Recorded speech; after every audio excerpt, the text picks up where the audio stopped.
live streaming on Substack. Substack just launched a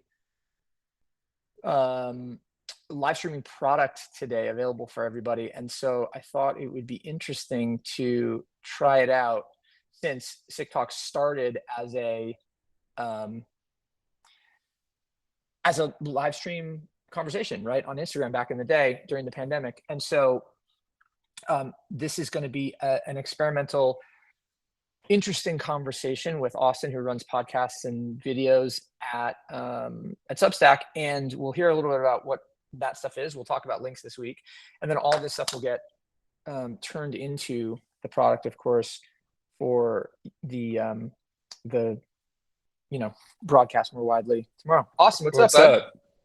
Nothing. All right. Well, that was seamless. There's something playing in the background, strangely. There is? One second. I'm gonna try something. Maybe that's playing on your side. Hold on. Yeah, I could.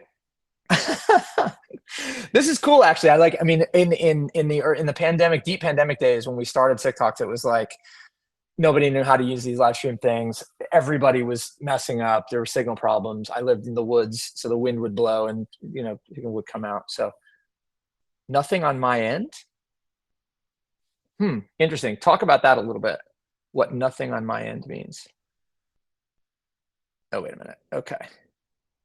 Austin joined. Does that mean you're here? No, it doesn't mean you're here. Okay, here we go. This is funny. I like it. Thank you all for bearing with us. And we'll get it. Okay, good. Thank you for confirming, whoever that is in the chat. I can't tell on your icon, so feel free to tell me. All right, I'm back. You know what happened, which I guess is a new use case for us. I started watching a note from my colleague Andrew, who was just playing the guitar. From that note was just, I think, just playing for me in the background. Okay, and you can hear it. So that's a bug that we can flag later. Fantastic. Well, okay, so speaking of this right now, so a little bit of backstory.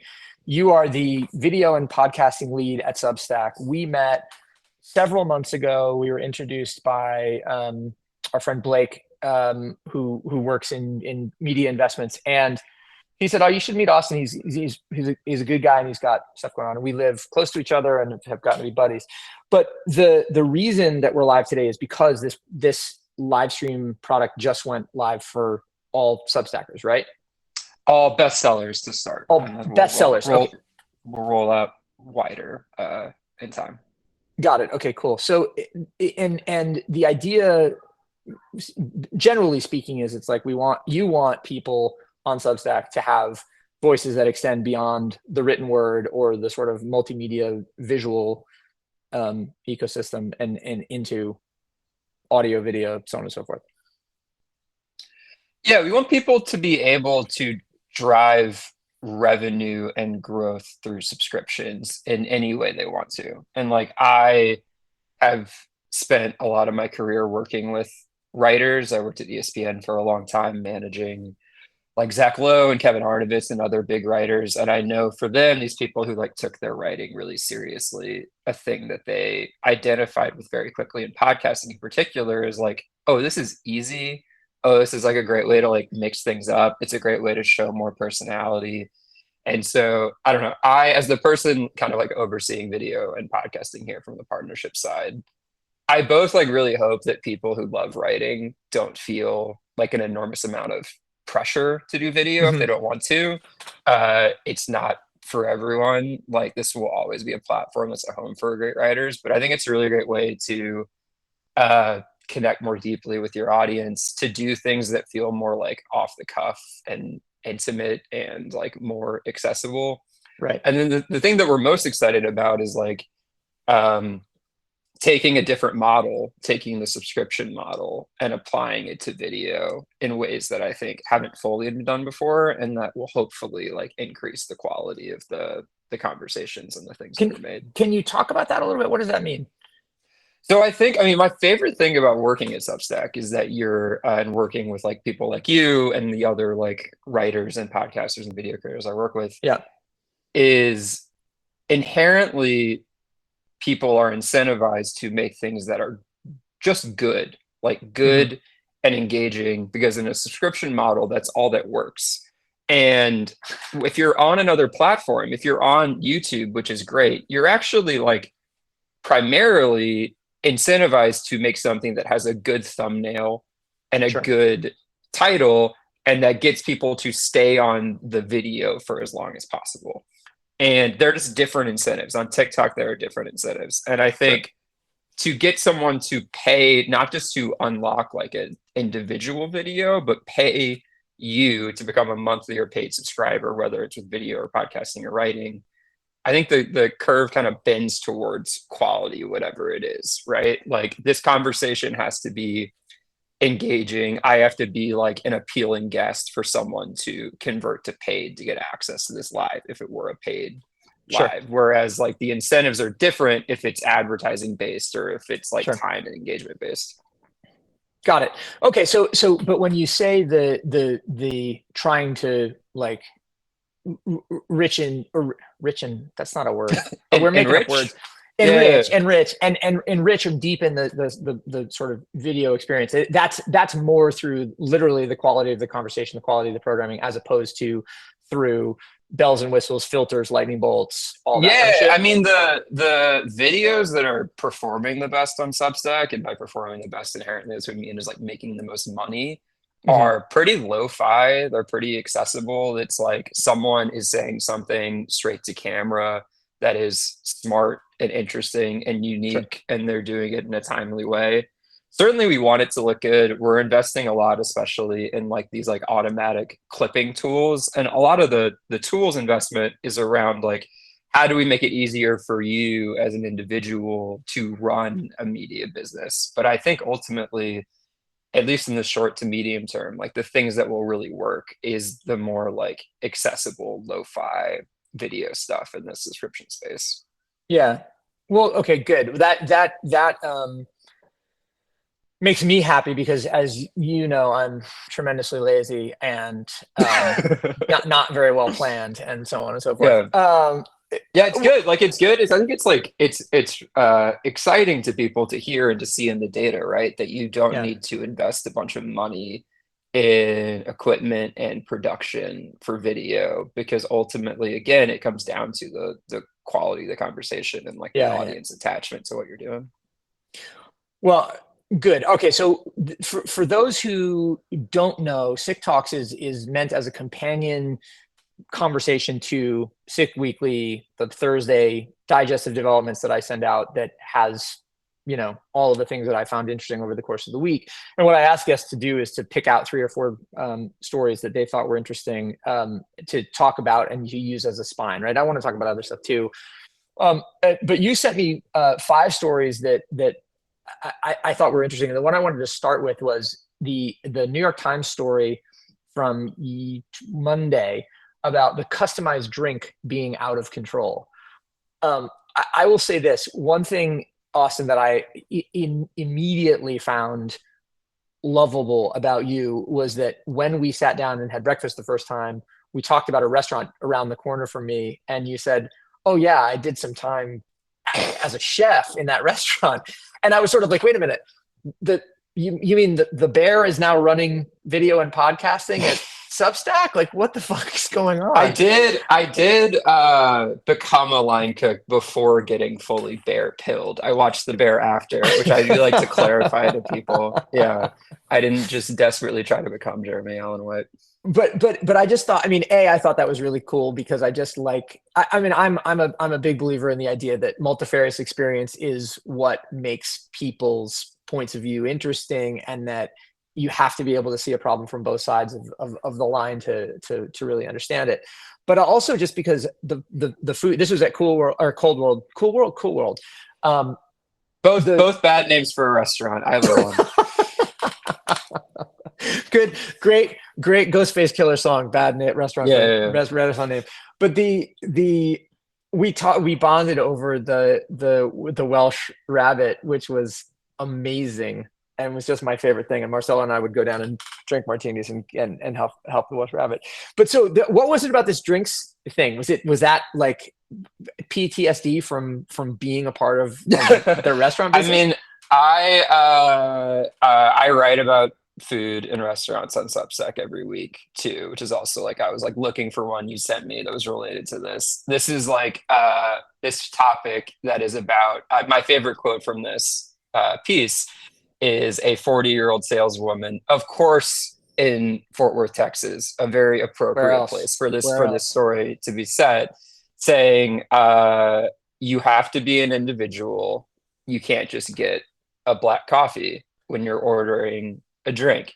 And it's interesting to me that there's a trend happening, I guess, of people thinking that the drink order that they put together has to be a form of self-expression, when I think like inevitably the drink orders have to be bad, right? Either bad or they're just sugar. Like I think ultimately it's like what different combinations of marshmallow chip cookie dough can I put in my latte to show that I don't actually like coffee? Like that was kind of my read on this thing as a whole.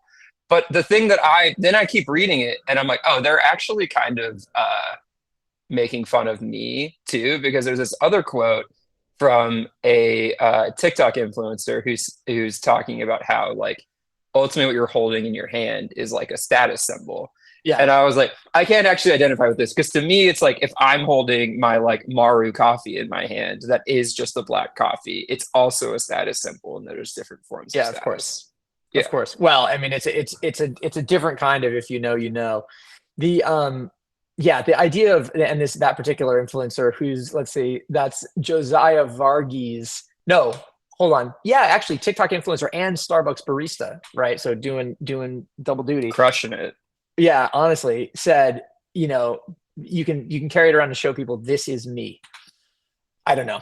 It's the level of commodity as personality has reached what you would imagine to be a peak, but then again, to watch McDonald's start Cosmics as a means to sort of chase the Starbucksification of customized drinks is maybe proves that we're not at the end of this. We're just at the beginning.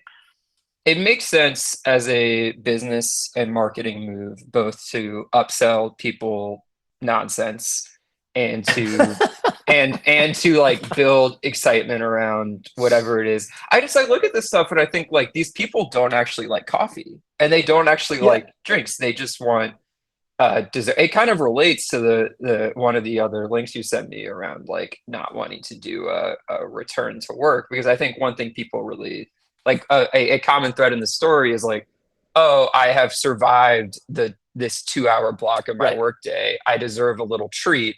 And the little treat is not like a cold brew. The little treat is like zebra print iced latte or something for $12.50. That is again 90% cream and sugar.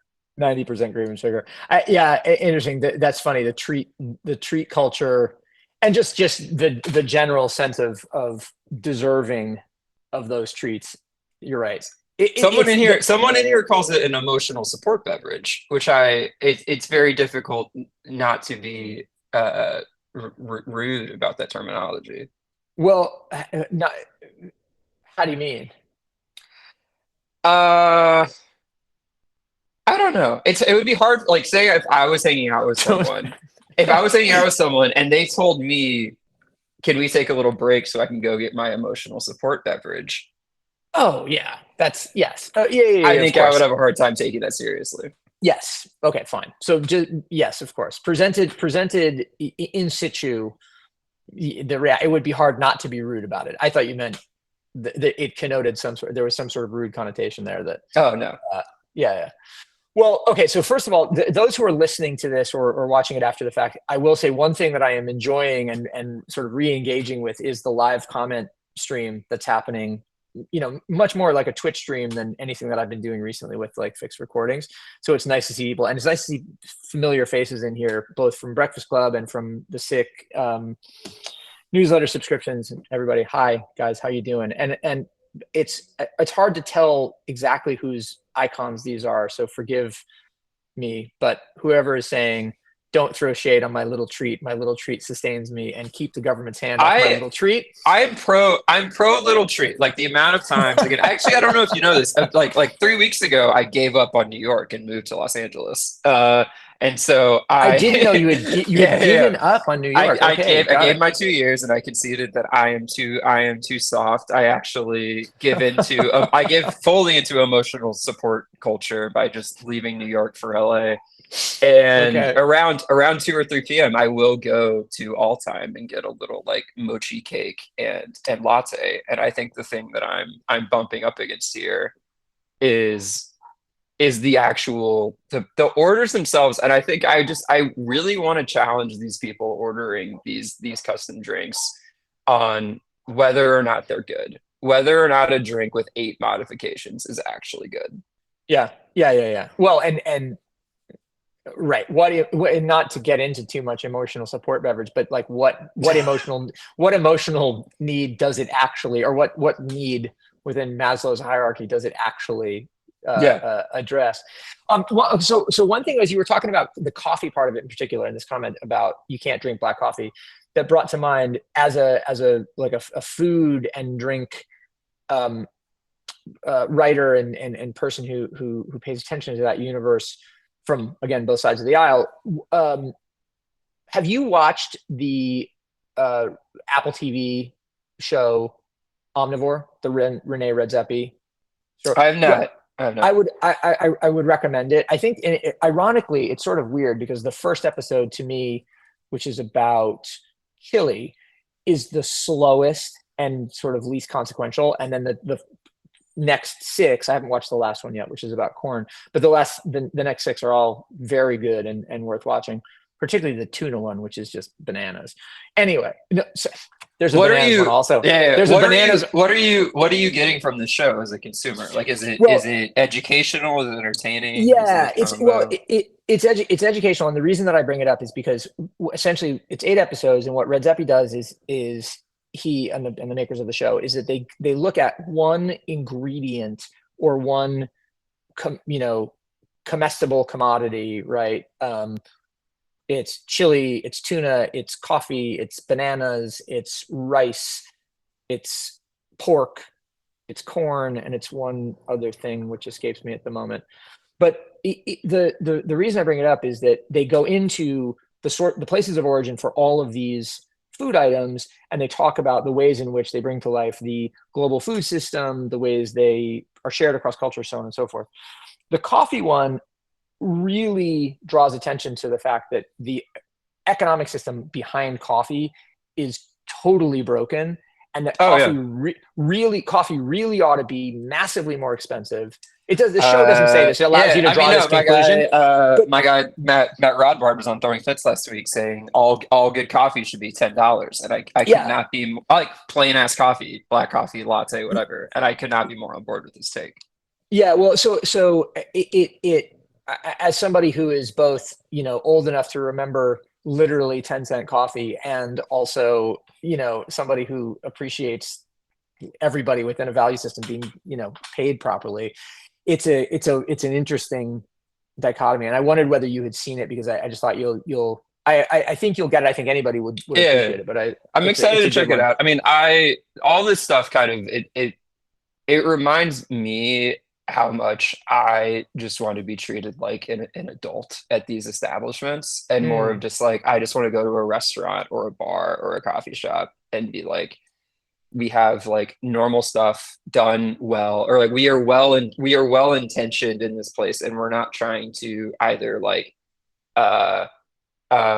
game a system for social media growth, or like game you for nonsense. But I understand where the stuff comes from, because it is like a broken business model deeply. And it fucks with people's heads when you're running that like hamster wheel all day. Yeah, of course. Well, because I mean, at the end of the day, your incentive when you're in it is to do as well as you can given Yeah. the constraints that you're in it.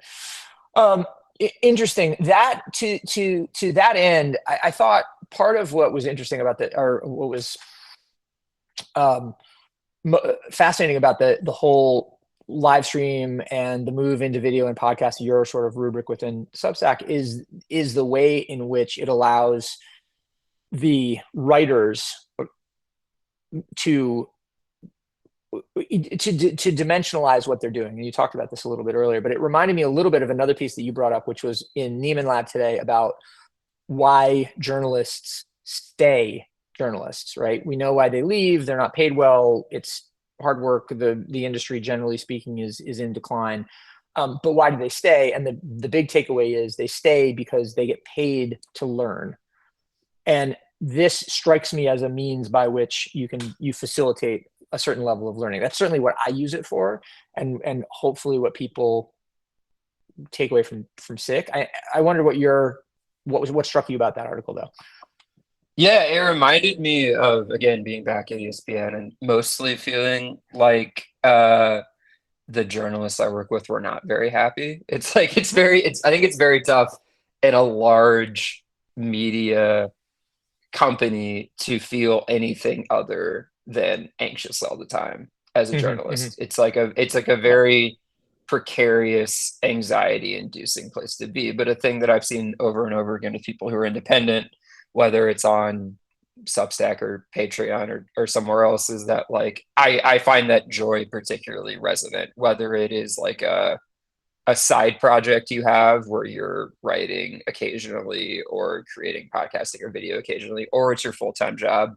There's still like an enormous amount of anxiety that comes from having to run this thing independently. But Of course. I found that part of the like independent creation process bringing joy as a reason to stick around in a space that I've seen. Like, I guess also it resonated with me because I have so few friends that are still in the space. Like I grew up in journalism, and I think the people who are still doing it, like there's this guy Justin Rogers who was a beat writer for like the local newspaper in Detroit, and left the paper and is now running like a Detroit Lions Substack. And I was talking to him the other day, and he couldn't be happier. Like, this is like, I think, the happiest I've ever heard him.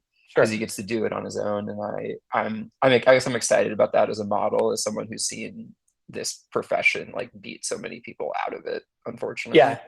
Yeah, for sure. So it's that's interesting. Like for me, the learning part of it struck a chord. It's like what I do this for is very much about information gathering and absorption. But you're right. It's the business model, and that's because I'm able to make money in other ways. But the business model is a challenge, and it's wherever you can see green shoots, you want to see green shoots. Absolutely. Okay, so another piece that you brought up was that Gen Z has regrets, and this is a sort of a continuation of corollary of the Jonathan Haidt book, The Anxious Generation, which came out earlier this year to great fanfare and hand wringing. And so Jonathan Haidt is in the New York Times in the opinion section talking about why Gen Z has regrets about their relationship to social media. What grabbed you about this one? So I'm 31. I like very much identify as a young millennial, and for a while, the way I've differentiated, like, am I millennial or am I Gen Z, more so than like an age difference gap, has more been that, like, I feel like for me and the people who like also identify as millennials around my age, is there's this like inherent knowledge that we are undeniably happier the less time we spend on our phones, that it's kind of like inherent to like an understanding of like how we operate in the world. It's like, if only I could spend less time on the phone, I would be happier. I've like, over the past 2 years, I like every few months will go through some like insane like screen time, focus time stuff on my phone to like shut it off, so I spend more time like reading and working out. Right. And then hanging out with friends who are right at that cusp of being younger than me, like younger than 28, in interacting with them, I've always like been under the assumption that it's kind of like a question that doesn't even occur to them mostly. It's mostly Right. just like, this is inherent to the way I operate in the world and my life. And so this was an interesting study, and like with interesting results around, I thought especially the results around like what social platforms would you be happier if they just didn't exist at all. And it makes sense that like, YouTube and Netflix and like messaging apps, people are like, I definitely want those to stick around. I have very low level of regrets of using them.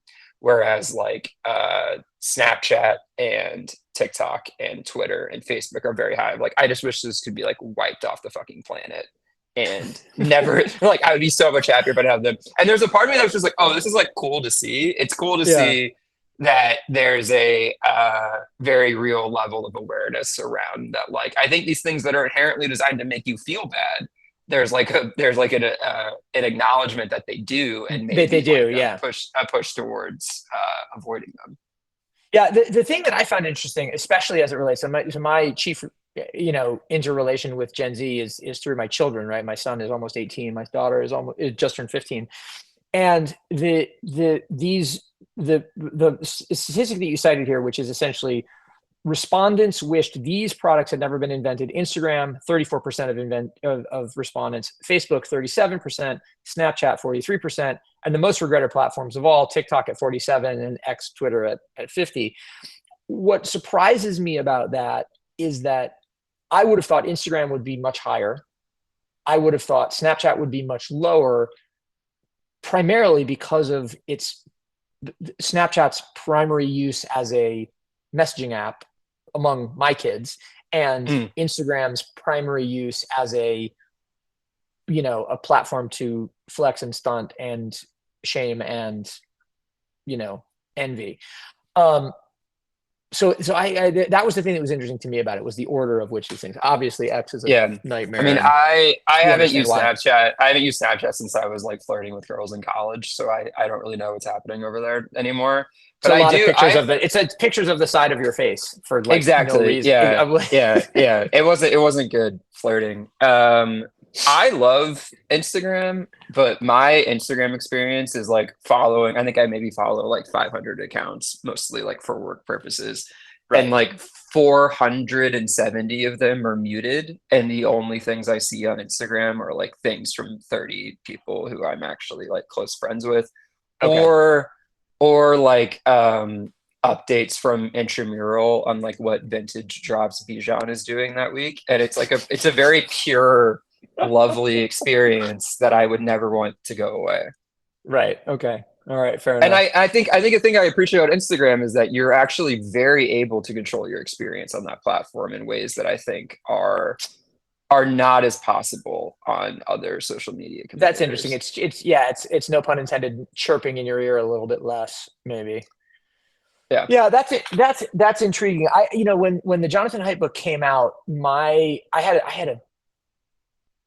I wouldn't say it was a screaming fight, but I had an impassioned argument with a woman who has a pair of stepchildren who are 12-year-olds, and she was just like wringing her hands and freaking out and like, we're going to take the phones away from them. There's the whole thing. And my kids obviously were a little bit older, but I think have come out of the other side of this. I hope so anyway, touch wood, but they've come out of the other side of it well-adjusted, well-informed, articulate, and socially, well-adjusted people. How well-adjusted already.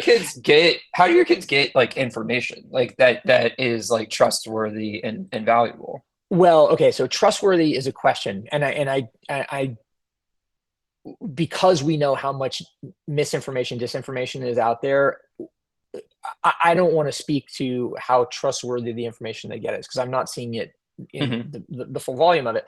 But in terms of where they get information about who's doing what, it's through Snap. Wider sort of trends and memes in the world, it's through TikTok and through Instagram. informational content, which is really where my son spends most of his time, is through YouTube. And yeah, and then I So think your son primarily like learns about stuff, whether it's history or science or music from YouTube. yeah, I would say so. I mean, he's well, and then also from gaming, right? Which is the gaming app, or is the social app that we don't call a social app, but right, like Yeah, that's a good point. his social world has a lot to do with, you know, who's playing Call of Duty or Fortnite or whatever it is, or at least it did before he went to college. He went to college 4 weeks ago, and I suspect now it has to do with like where the party is. Yeah, but that's the answer. All right, and then the fifth one, and then I have a couple of other questions about your wider sort of information consumption, was that demand for high-end cameras is soaring. This was an article that former previous SIC Talk guest Ken Miller posted to Instagram, but it's in The Economist, and it talks about how Leica et al. Are, you know, sales are soaring, desirability is way up in this world in which everybody has a film quality camera in your pocket at all times with your phone. These more analog devices are blowing up. What grabbed you about that? I guess there was another one that made me feel like a fraud, right? Like I bought, I spent $1,000 on a Contax T2 last year. That was, I think, the only item that was haggled over aggressively in my most recent breakup about who got the Contax C2 from two people who have like no idea how to use the thing, and who I think primarily just want like a different mode of photography to use on Instagram and any other platform, that it kind of just made me feel like more of like a cheap than I already did. But I really like it. Like it's a thing that I grew up, I think, having never taken a picture on anything other than a phone. And so it's been like right in like my wheelhouse of being 31. That is interesting and fun for me to play around with this thing. And I'm it's funny, every time another friend of mine is like, oh yeah, I'm getting a Contax or another high-end camera, I'm kind of like, oh fuck, like, okay, another person who's doing the same thing I thought I would try to do, you know? Well, it's funny, yeah. I mean, that's just by happenstance. Within grasp is this portable camera, or not portable camera, disposable camera, Kodak. I don't know when this is from. My system. Let's see if it says anything on the bottom. Oh, it's from, yeah. Okay, this is new, but it surprises me a little bit that people fetishize that object, and particularly the most high-end expressions of it, because that it's a conspicuous consumption moment in a lot of respects. But your description of taking a picture in a way that you've never taken it before, I think is interesting. There's real, I think there's that, like, and then I think there's like I found like there's like, at least to me, there's kind of like a party element to it too, where like you want it's much more engaging and exciting at a party to have a few of those cameras around, or to get a bunch of disposables, and to again have people like get off their phones and not use their phones, and to get the like drop the next day. I think it like creates a moment in a way that is feels much more exciting and engaging than just having like a shared album drop afterwards. Yeah, fair enough. It's funny, shared album drop. That actually takes me, because for a second there I was like, wait a minute. So there's a party and then a record comes out afterwards, and then I was like, oh, you mean a photo album? Yeah, exactly. A shared. Yeah. So again, just, you know, me. This is me learning things, Austin, as we go. That was, it gets though to the album drop, gets to what I wanted to ask you about. So when I last saw you in person, which was at the Substack event in Red Hook, we ended up talking a bunch about music and bands that you thought were interesting, coming out of New York. Ben Stellar was the pick of that month. Mm-hmm. But then hearing you talk about music then, and hearing you talk about parties and stuff now, I'm interested to know where does your sort of stimulation come from as a proportion between, like, let's call it the streaming world or the digital world and the IRL world? Because I'm really interested in how people balance at this point. I mean, it's very different being out here in LA versus New York. Of I course. feel like that was one thing I was looking for in moving. I used to live here before living in New York, and one part of moving back here is I find that especially in terms of like music consumption, I have one big playlist on Spotify that is like Okay. of my favorite albums that is ordered alphabetically, and most days I will just hit shuffle on it to find an album, and then I'll start the album from start to finish, and I just like will Oh, interesting. we'll roll albums front to back all day. I think I'm in the smaller portion of people who is like on Spotify but actively fighting against the algorithm having any like say in what I consume or listen to. I still try to mostly get my recommendations from like a select group of people I trust. I guess I live in this like fear that I'm gonna accidentally like fall for a band that's just AI if I let Spotify's algorithm like take too much control over me. That's so funny. That's like so when I began my career, and we might have talked about this when we saw each other, but when I began my career, it was at Sony Music, and I was working for the guy, mentor of mine, Randy Irwin, who was Celine Dion's product manager, and Celine was the artist keeping the building afloat at that time. Like she's selling 14 million copies of every record that came out, and Randy's flying around all over the world and this kind of stuff. And I disdained Celine Dion tremendously, and because it was just like, you have a headline for the video now. I think it's gonna be the headline. I'm not falling for that shit. I'm not falling for the shit that you normies love. I'm gonna get out. And of course, like the Celine Dion, the renaissance of Celine Dion, particularly in the last couple of years, has I think exposed to everybody, like, a great song is a great song. Band, 25-year-old band, get over yourself. But also, it's an interesting parallel to think my Celine Dion as a young person is your AI song, where you're like I can't even though it could be good, you can't, liking it would be a bridge too far. Yeah, it's weird. I'm trying to think of like where I get my actual like new music recommendations from, and I feel like now it's like I kind of trust the artists I like to recommend them, whether it's like the opening act for a show, because there's as you know, there's like a massive void and gap around good music writing, good music journalism, or even just people making good recommendations for good new music that are reliable.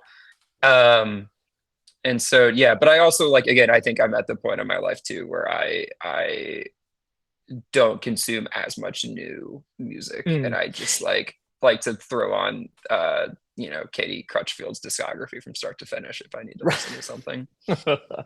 Shout out Waxahachie. It's funny. I find my recs. I don't fight the algorithm, because I find the algorithm actually turns me on to things that I find really interesting. Right. I don't feel the tyranny of the algorithm on Spotify. I feel it other places for sure, but not there. But one of the places that I've been getting, or I've been getting reintroduced to great music from is Nick Catchdubs, who is one of the founders of Fool's Gold Records and has a great Substack called Catchdini, I think. It's called Nick on the internet or something like that. But he makes music recommendations every week that are fantastic. You should look that one up. Are there other people that you turn to on Substack where you're just like, this person really gets it? Like Sammy Rice, for me, who does Snake, his world couldn't be further from mine, but I think I just love the way I like the way his worldview gets put together. And so I'm now discovering furniture and design stuff that would never have crossed my path otherwise. Yeah, I mean, I'm a regular feed me an after school reader. I appreciate the way that Emily and Casey both like round up links that matter to me and put them within Yeah. context. I am like all the way in the tank for Claire de Burr, who I think, while being one of the best like chefs in New York, is also among the best like food writers in America. She was the chef at King when they opened. She runs Sissing House now. And like Claire does something I really like, which is where Claire actually like she writes about cooking and writes about recipes from the perspective of kind of trying to get you to like stop using recipes, which is also a thing that I like Interesting. really Okay. I really believe in and feel strongly about as like a way to become a better cook. And the way that Claire writes kind of like, I think it inspires you to be like, let me actually try to learn what's happening and what makes this thing here. And I like the way that she does it from a accessible chef's perspective versus like like either sciencey perspective or like Mm. hacky perspective. And she's a beautiful writer. So there's that. I love the Throwing Fits guys. And then Andrew Chen, who owns 316, the Sure. menswear store, actually has like a really wonderful Substack that I like a lot that has a mix of like Rex and behind the scenes stuff. The speaking of the Throwing Fits thing, so I know as I told you, I know James and Lawrence, having worked on them or worked on a project with them recently, and was very surprised to see them move from Patreon to Substack. And I've heard you shout it out on the pod specifically, so I would presume your influence, weighed into that a little bit. That must have felt like a get. That must have felt like a Yeah, win. I had been trying to get them over here for like since I started a year ago. To me, one thing I love about them being here now is that they use every Substack tool Yeah, so well, but they're also just like it's a very fun, cool, engaging show. And I think it's a great way for us to show off that, you can do really great things on Patreon. You can build a really great premium subscription business on Patreon, but there's a leveling up around community and video and podcasting and writing, and especially network growth all in one place. That's yeah. only possible on Substack. So yeah, I could be a corporate chill for a long time about how much better we are than our competitors, especially around that. But I was incredibly happy to see them come over at last. And my goal is to get all of the bi-coastal elite podcasts on Substack. That is my lane over here Well, internally at the company. I have a sense specifically and non-specifically about who you're talking about. The a former Sick Talks guest, funny enough, or so well, that was going to be my question was yeah, is there then, as you think of it strategically, like people that you feel like are index voices, and I don't want you to necessarily name names and give away the game, but I am interested to know, like, you go, all right, I really want somebody from, I don't know what, let's call it the skateboard world, because skateboarders have been ahead of the creative pulse for years, right? Or I really want someone from the auto world because, motorheads are the best, or whatever it is. I mean, how do you think of it in those terms?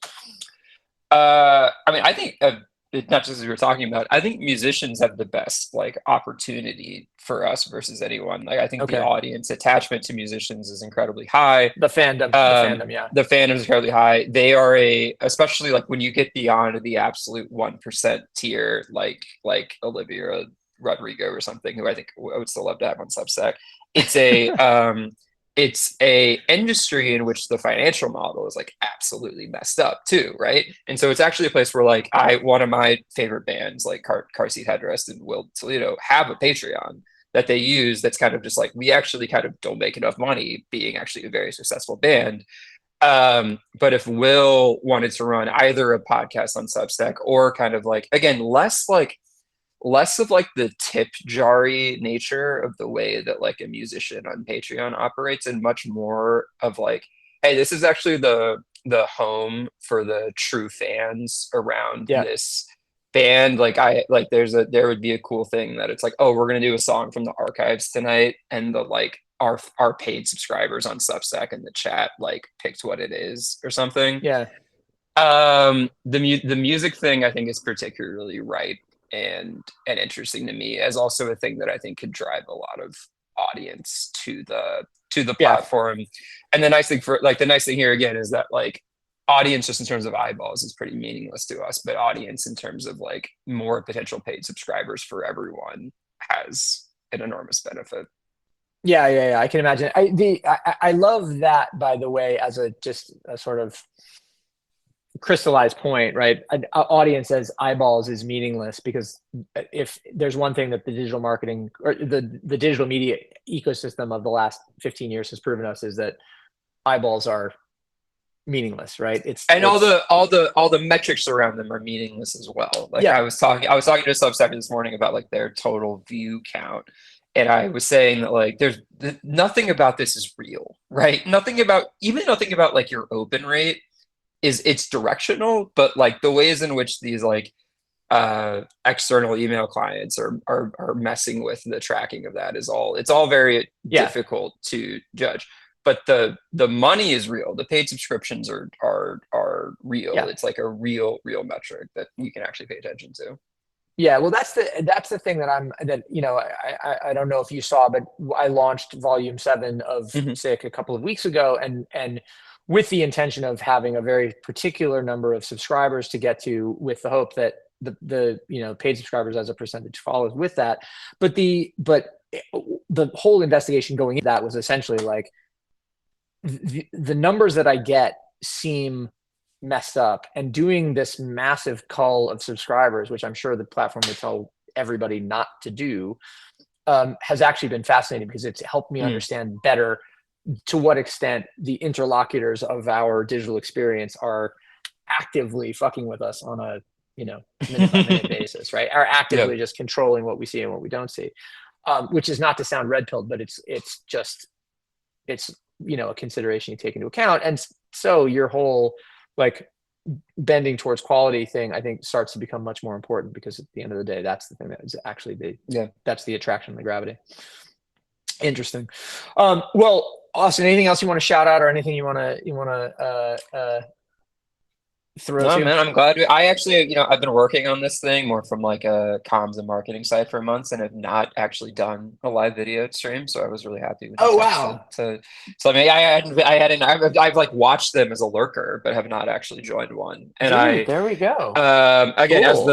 as the podcasting and video lead at Substack, I have never been on a Substack podcast before or done the video. So these are good ways to test the platform out. Well, I mean, I didn't to blow my own horn a little bit. We've seen some pretty spectacular things come from SIC Talk guests after their appearance on the pod. So we're expecting nothing. Cool. But yeah, I felt like I had really made it. I feel like I really made it a few weeks ago when someone offered me a free Aioli partnership as part of my Substack. But I'm curious to see what kind of things get thrown my way after a SIC Talks appearance. Yeah. Well, I mean, I'd be interested to see too. I'm going to do more of a better job qualifying that. All right. Well, listen, I'm going to let you go, but it's great to talk to you, Austin. Thank you for making time on short notice to test the product that you've taken to market for the first time. This has been cool. And thanks everybody for joining in. It's, like I said, it's fun to be back in this truly sort of live and interactive environment for the first time in a long time with SIC Talks. So more to come, I'm sure. But in the meantime, everybody, thanks. And Austin, thanks especially. Guys, SIC Talks I'm ready for. Austin Tedesco, live from LA. I'll see y'all soon. Later, man. Later.